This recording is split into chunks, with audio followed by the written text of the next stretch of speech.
Hello and welcome to So Crazy Art Class with Gerald Savine, lesson number 62.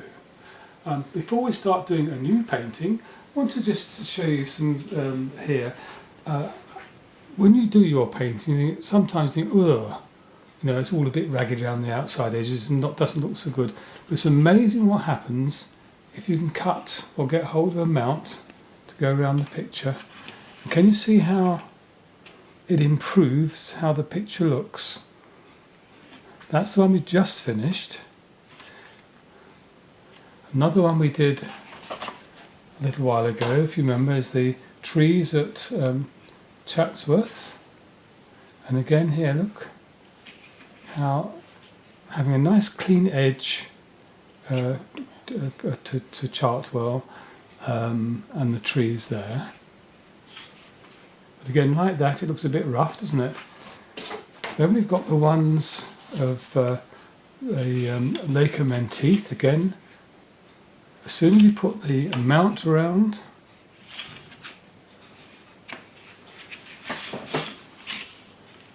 can manage to do this. Again, what a difference it makes to the appearance of the picture. And finally, just a quick look at the beach huts again. We think, well, that's a bit of a rough old painting, but again, from that, as soon as you put a mount around, give it a nice sharp edge so it gets a bit tidier, so you can get some idea. But again, look what a difference it makes. So it really puts a finish to your paintings. So it's always worth thinking about it. Or you might think, I'm not so sure I like it. It's amazing how much it's improved by having a nice mount round. You can just out of card, or if you want just for appearance's sake, you could even perhaps cut a big piece of paper with a hole in it to show your picture. But if you've got some card, even better still. Now then, the new painting is going to be of some flowers that have been growing in our garden.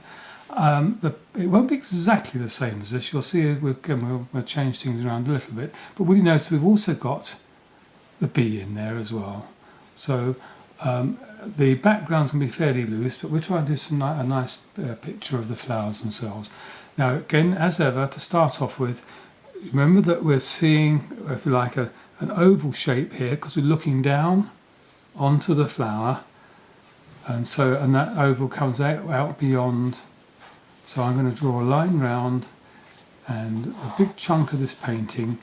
By the way, I just should have added that this picture is pretty square. Now I'm just going to strengthen this up.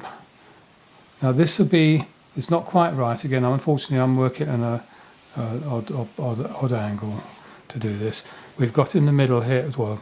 Again, although it's in the middle, because we're seeing across the top of the flower, where the bee is going to be, there's going to be a bigger gap here than there. And then you've got the thickness of the centre of the flower. I'm not worried about doing the leaves at the moment, the petals at the moment. And then again up here, we've got another flower, and again it's coming over the one in front, and round. Like that. Again, we're going over drawing. Now, what I should do in a minute, I shall take these down a bit in strength. But again, just to give you some sort of guide. Now, all the leaves that are in the background of this, I'm going to leave out this piece here and up there as well. So we'll just have to sort of work the thing up. Now, what I'm going to do, I hope you can see that as a starter. And of course, what I haven't bothered about at the moment is the bee. Now again, what we can do, we can make the bee a bit bigger than it is actually in the photograph. But at least we've got it on there, so we can move from there. Now what I'm going to do is I'm just going to knock back some of this pencil line. So it's not quite so you won't see so much, but at least I hope we're giving an idea. By the way, the other thing I forgot to mention is that this picture is square. So that is the same as across there. So what I'm going to do now is I'm going to put in the line for, again, back in the line for where all the centre of the flower is. Then I'm just looking at the picture, again more or less following what's there. I'm coming a bit wide here, so we're going to put in the individual. Again, hopefully we're going to have a close-up of the flower again shortly, so you can just see how the petals are. I'll work my way around pretty quickly here. So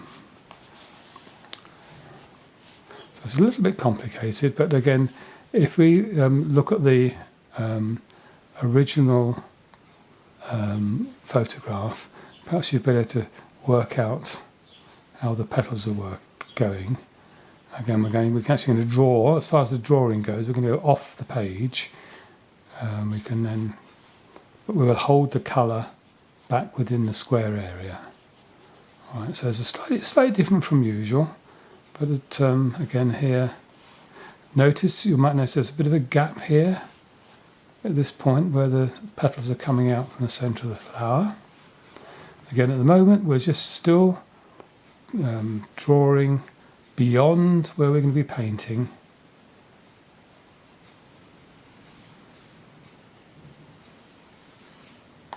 I hope it's going to work out all right, because it's a bit, say unfortunately, I'm having to work slightly cack-handed, so you can see how to get on with it. Again, it's lovely shapes that are going on. So some of these petals are overlapping each other and coming out across the flower. And then again here, I'm going to be a bit more careful about drawing the bee. Got that dark head, and then we've got the yellow there. I can see the shape that the colours are creating. But again, by getting the curves right here, where you've got the pattern of the bee, it gives a feeling for the shape. And again, I can just about see the shape of its wings. They're not very big wings, are they? So considering somehow how heavy some of these creatures are, or seem to be, they have quite small wings. Now then, we then have this one here. Now, again here, just to help you out here, we have a line in here where it's going to be the centre. Again, it's not the centre from here to here because we're seeing the perspective going away.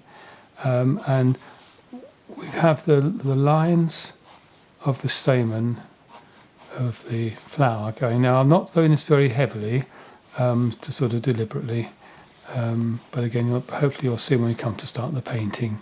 I've left these ones for the moment, because what I'm going to do next is I'm going to paint or draw up the next flower here. So I'm using the reference that we've got to add on things here. Again here, we're seeing the petals here are looking shorter because they're going away, they're further away from us. Again, I'm drawing out beyond the painting area. There's a nice sort of flow of petals here. Hopefully we'll be able to recreate that with the when we actually come to paint. Again, please if you can, take time to look at the original picture just to give you some guidance of what to do. In fact, what we are getting, we're actually getting some petals of another flower there. So these ones are to do with a third flower tucked over the back, as these ones are as well. And then we've got this coming round here.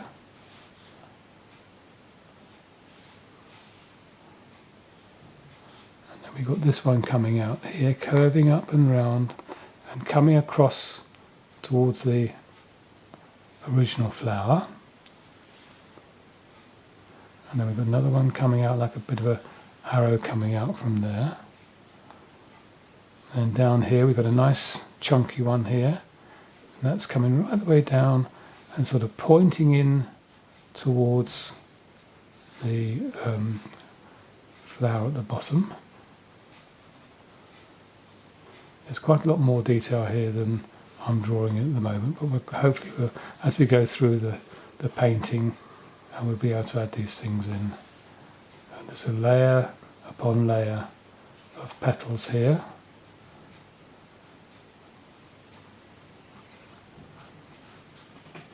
Again, as they come towards you, they look bigger. You've got another ones tucked underneath. I'm watching the time. Again, we probably won't get much more done than this as far as the drawing goes before we actually can think about painting as well. So again, here we've got more petals coming forward.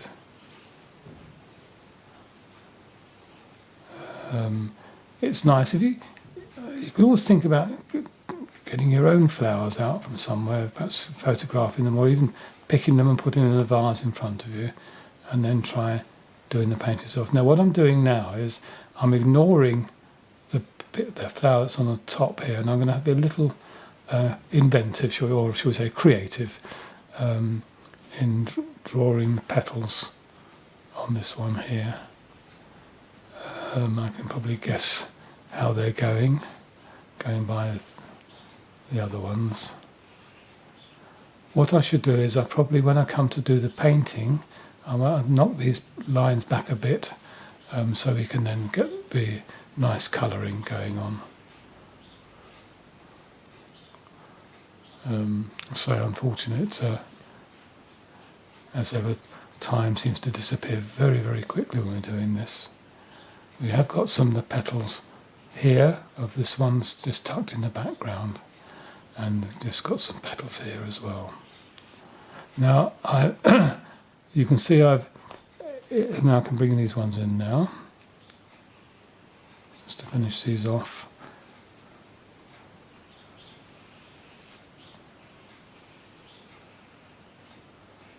What I should do is probably before we do the next stage, I might just tidy some of this up a little bit, so it's a bit prettier than it is at the moment. But again, there you have the opportunity of looking at the original picture. Now, I've not worried about the greenery in the background at the moment. We'll do that as a free line painting. You'll see what I mean. In fact, there is a stem for this one here, which is coming through. So I'll just pop that in. That's following through down there. And we will include that as part of the painting. All right, and then you've got the centre here for this one, and again, the stamen at the top are radiating out, and they've got quite a strong pattern of how they're working. But hopefully we better pick that up when we come to do the painting. Okay, so I think that's about it for now, and we'll come back to stage 2 in the next session. Bye for now.